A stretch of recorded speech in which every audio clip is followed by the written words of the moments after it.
Après des siècles d'isolation et d'entraînement à Azir, les forces de l'ordre étaient enfin prêtes à passer à l'action. Leurs connaissances techniques, stratégiques et magiques avaient été mises en commun pour pouvoir un jour reprendre tous ensemble les royaumes. Sigmar et Grungni avaient mis au point ensemble une arme en apprenant de leur défaite face au chaos. Elle devait pallier au fait que les dieux ne pouvaient être partout à la fois, ainsi qu'à la reconstitution constante des rangs des démons. Une armée fut alors créée à partir des âmes reforgées des héros et des martyrs tombés face au chaos. Grungni créa l'enclume de l'apothéose et enseigna à Sigmar et à 6 forgerons comment y reforger des âmes. Sigmar donna une partie de sa divinité à chacun d'entre eux. Ces anciens mortels qui avaient tout perdu face au chaos étaient maintenant des demi-dieux qui, s'ils venaient à tomber, pouvaient être reforgés de nouveau. Chacun de ces guerriers s'entraîna pendant des siècles afin de parfaire leur technique. Ces guerriers immortels étaient les Stormcast, et lorsque le moment fut enfin arrivé, une tempête recouvra les royaumes. Les Stormcast descendirent du ciel en chevauchant les éclairs de l'orage, et les portes d'Azir se rouvrirent. Cet événement marqua le début de la guerre des portes au royaume. La première frappe pour la reconquête des royaumes eut lieu à Aqshy, le royaume du feu, dans la péninsule de Soufre. Menée par l'host des marteaux de Sigmar, commandé par le lord célestin Vandus Hammerend. Vandus avait fait partie de la tribu forgeronne des Direbrand, qui avait été massacrée par le champion de Khorne, Korgoskul. Le destin avait voulu que ce soit justement lui qui mène les forces de Khorne face aux Stormcast. Après un âpre combat, les Stormcast réussissèrent à forcer Korgos à battre en retraite. L'objectif principal des Stormcast était de reconquérir des portes au royaume, notamment celles qui menaient à Azir, afin d'en acheminer des renforts. Ils découvrirent que les terres des royaumes, et même certaines portes au royaume, avaient été corrompues et menaient directement au royaume du chaos. Il fut décidé que de telles portes devaient être détruites. Des cités furent bâties à des endroits stratégiques, notamment autour de portes au royaume, et la civilisation commençait peu à peu à se reconstruire. Sigmar tenta de renouer les alliances du panthéon de jadis. Malheureusement, les dieux elfiques semblaient isolés dans leur royaume. Grungni avait mystérieusement disparu, Gorka Morka et Nagash étaient introuvables, et Alarielle semblait être enfermé dans sa cité d'Altelweird, à Giran. Cela dit, certains Fyreslayers, notamment la loge des Vostarg, devinrent de précieux alliés, et des accords commerciaux furent passés avec les Caradrons. Les Stormcast continuèrent à se battre sur tous les fronts dans les royaumes, jusqu'à ce que par hasard, ils tombent sur quelque chose de très précieux dans le royaume de Chamon. Le Galmaraz, le marteau divin de Sigmar, qui était en la possession d'un seigneur du chaos qui n'en avait même pas conscience. Suite à cette découverte, 12 hosts ont été dépêchés pour reprendre le marteau sacré de Sigmar. Cet événement fut appelé la croisade d'Eldenhammer. Une fois récupéré, Sigmar confia le marteau au Célestin Prime, le premier des Stormcast et son bras droit. Avec tous ces combats, les Stormcast tombaient plus vite qu'ils n'étaient reforgés. Et Dracosion, le drac céleste, conseilla Sigmar d'accélérer la reforge des âmes. Cette décision conduira malheureusement à accélérer la dégradation des âmes. Agiran, l'host des chevaliers sacrés, était à la recherche d'Alarielle, qui s'était isolée à Atelweird, une cité sous-marine. Elle était plongée dans une grande mélancolie, et avait perdu la volonté de se battre. Malheureusement, en cherchant Alarielle, ils attirèrent les forces de Norgul sur ses traces. Alarielle et son peuple furent forcés de fuir Atelweird avec les Stormcast.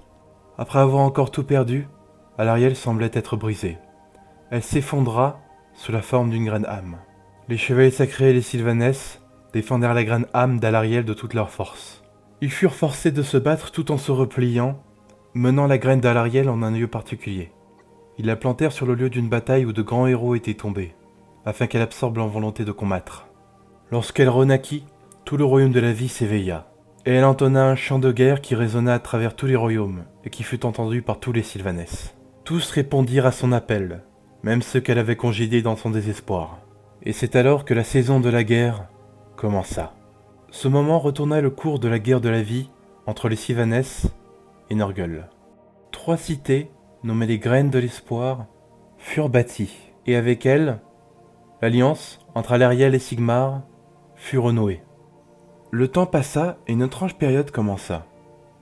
Des présages sombres apparaissaient un peu partout. Certains même commençaient à avoir des visions du futur, comme si les royaumes eux-mêmes tentaient de prévenir un cataclysme à venir.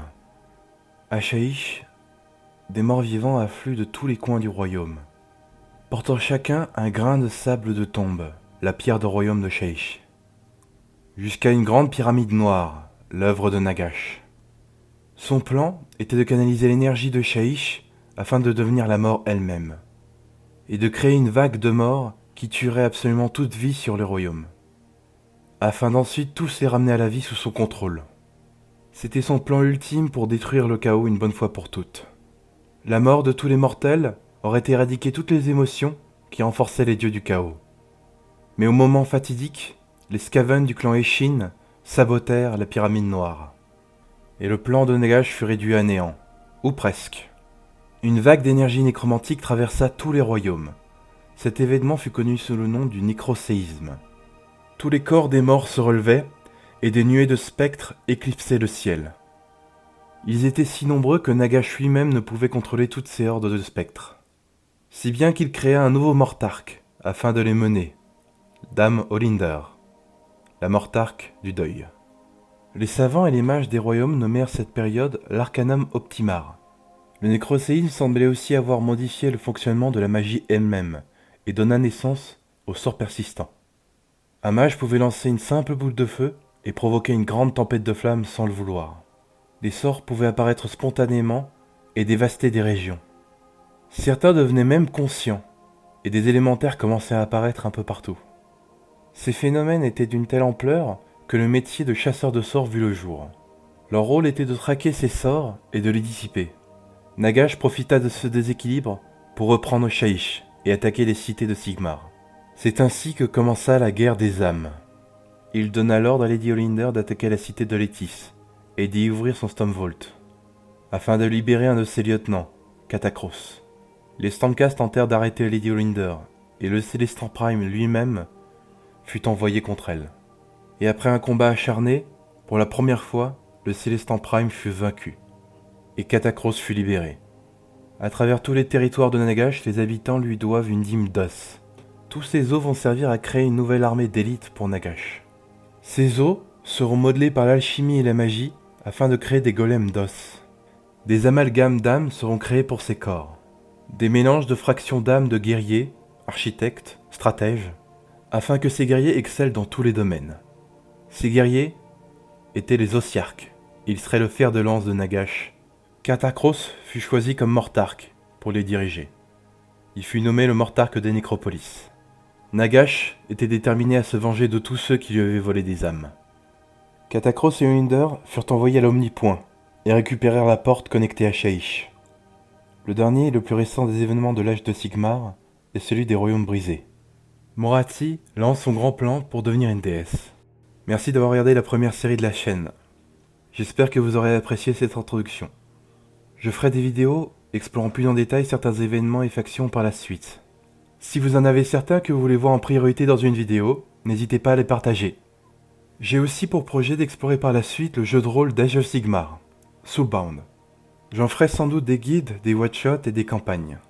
Et aussi pourquoi pas présenter certains jeux vidéo à venir. J'espère vous voir pour les prochaines vidéos. À bientôt!